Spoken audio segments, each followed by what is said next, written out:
panagapela ti panangliwat wenno panakaladaw.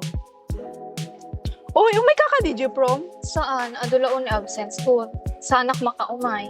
Among ba nga mabaling ka nga may excuse ka digita nga absences mo? Saan? Kasano ka di? May kan, sumarta kada kami, isurmi kanyan to kasano. Kastoy ti panagapela ti panangliwat wenno panakaladaw. No aramidem daytoy ti panangliwat wenno panakaladaw ket mabalin nga excuse.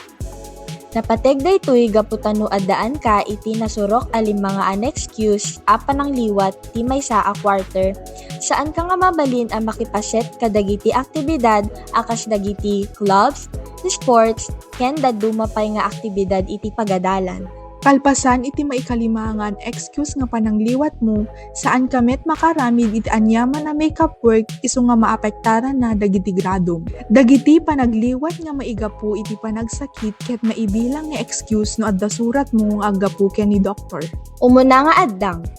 Ti uneg ti makalawas a panangliwat mo, iyag mo ti surat manipod kini doctor ken student ID ti attendance clerk ti opisina ti pakadalan. Mapansakbay mangrugi ti klase, bayat ti recess, wenno ti pangaldaw.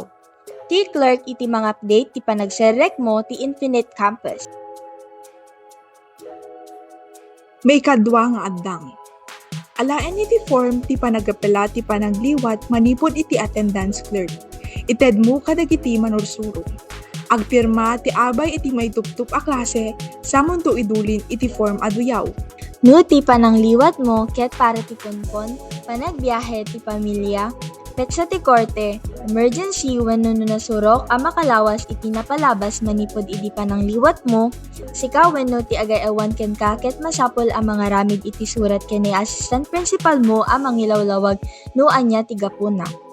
Ti assistant principal mo ti makikideng no panangliwat mo ket mabalin nga excuse. Pagrebengam dagkid daw kadagiti manursurom ti anyaman analiwayan nga aramid.